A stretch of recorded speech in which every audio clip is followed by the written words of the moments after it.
बिल्ली से। अब कहाँ जाऊँ इस बिल्ली से बचने के लिए? अरे वाह, ट्रेन जा रही है।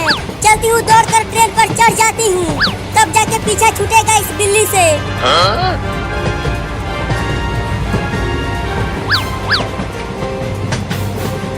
और तेज दौड़ती हूँ।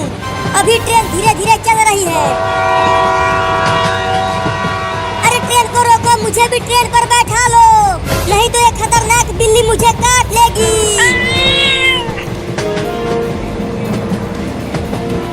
बाप रे, लगता है ट्रेन छूट जाएगी। और तेज दौड़ती हूँ।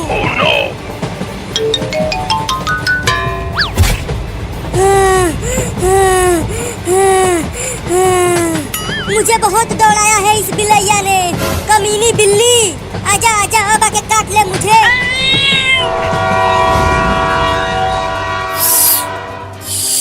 अरे वाह वाह पापा, ये दोनों आइसक्रीम तो बहुत मीठे हैं। बहुत मजा आ रहा है खाने में इन दोनों को। अरे चिंकी, तुम अकेले ही खा जाओगे क्या इन दोनों आइसक्रीम को? चिंटुआ और बाबू के लिए भी तो छोड़ दो। अरे बाबू पता नहीं कहाँ गया है, और चिंटुआ के ऊपर अलमारी गिर गया है। वो छत के ऊपर अलमारी के नीचे दबा हुआ है। क्या चिंटुआ ऊपर अलमारी के नीचे दबा हुआ है? अरे तो तूने पहले क्यों नहीं बताया मुझे? मैं आ रहा हूँ चिंटुआ, तुम्हें बचाने के लिए। जब तक पापा चिंटुआ को बचा रहे हैं, तब तक इन दोनों आइसक्रीम को खा जाती हूँ। अरे चिंटुआ, तू कैसे अलमारी के नीचे दब गया? ये मत पूछो कि कैसे दबा, बस मुझे जल्दी निकालो यहाँ से। बहुत देर से यहाँ दबा हुआ हूँ। हाँ रुको, अभी निकालता हूँ। रुको पापा, क्या हुआ, क्यों रुका दिया मुझे?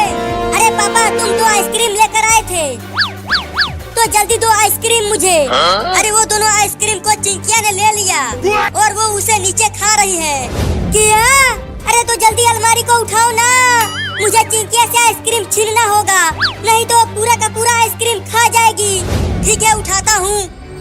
या! अरे अलमारी तो बहुत ही ज्यादा भारी है, उठ ही नहीं पा रहा।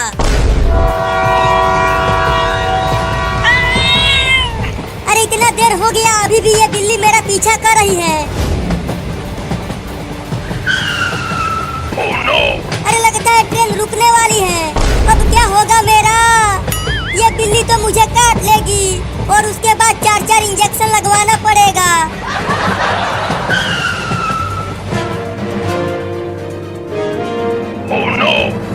लगता है अब ट्रेन पर से भी भागना पड़ेगा। भागो!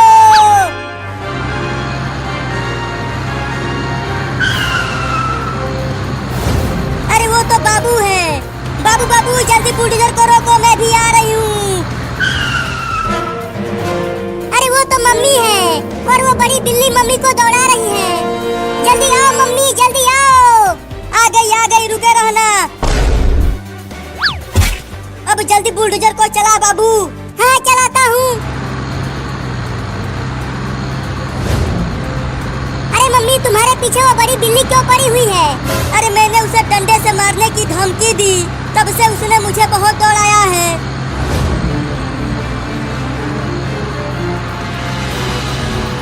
अरे बाबू, तू बुलडोजर को क्यों रोकने लगा?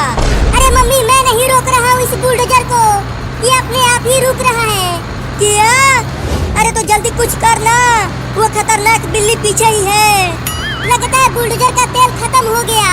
क्या?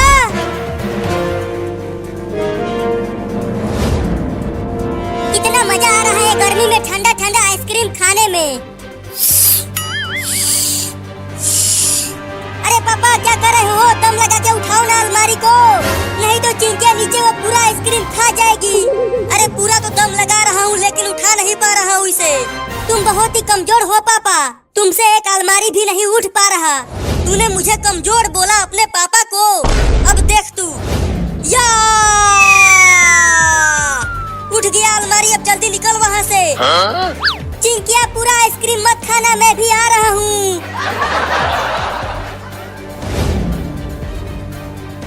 मम्मी मम्मी, अब हम चारों तरफ से घिर गए हैं। आगे पीछे दोनों तरफ बिल्लियाँ ही बिल्लियाँ हैं। वो छोटी बिल्ली तो और भी ज्यादा खतरनाक है। तुझे मुझे बोली थी कि बिल्लियों का घर मत तोड़ो। अब देखो ये दोनों बिल्लियाँ कितनी गुस्से में हैं। मम्मी अब तो हम दोनों गए।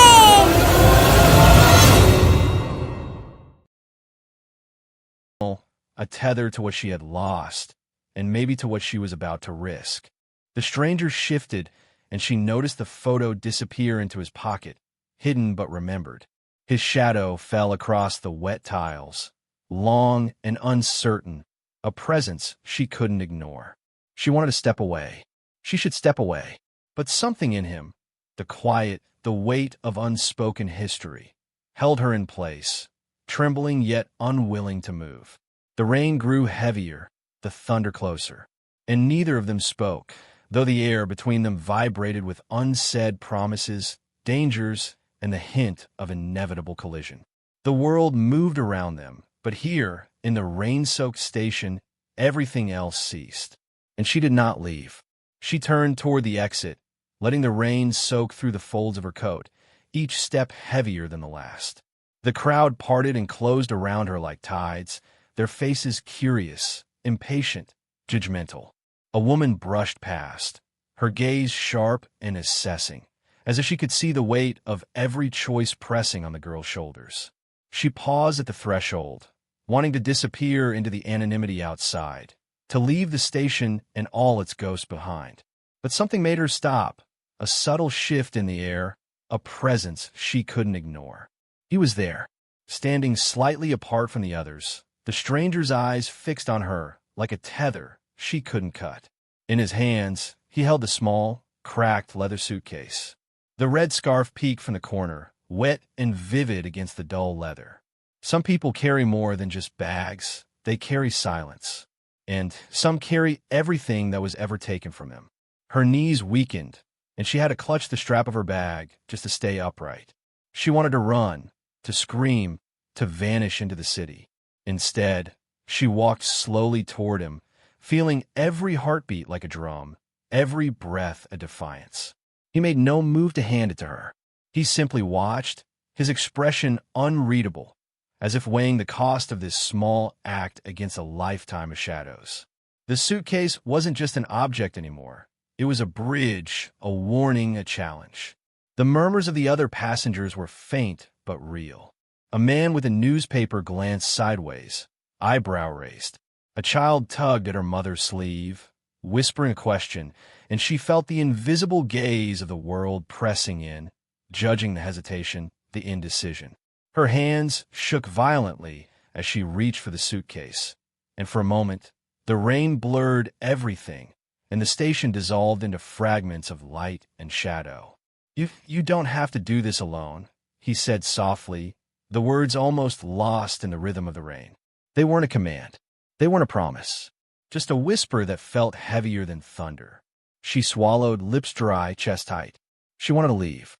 She wanted to collapse. She wanted to fall apart and never look back. Yet, her gaze remained locked on the red scarf on the suitcase on him. And in that frozen heartbeat, she understood it wasn't about the bag. It was never about the bag. She stepped closer and stopped. The suitcase waited between them, soaked in rain and memory, silent but full of everything unspoken. The world moved around them. They didn't, and still, nothing resolved. The rain had slowed to a drizzle, leaving the station slick with reflections of neon and sunlight. She followed him silently, each step echoing against the polished tiles, until he led her down a narrow corridor she had never noticed before. She started, but he held up a hand. "Wait, I need you to see something."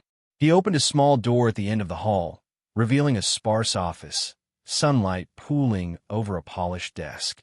Papers, neat and intimidating, were stacked like towers of authority. A nameplate glinted in the light. Warren Cole, CEO. Her heart stuttered. Warren Cole, the very man whose company she had sent a desperate application to, the same one that could decide whether she had a future or none at all. She swallowed hard, realizing that the quiet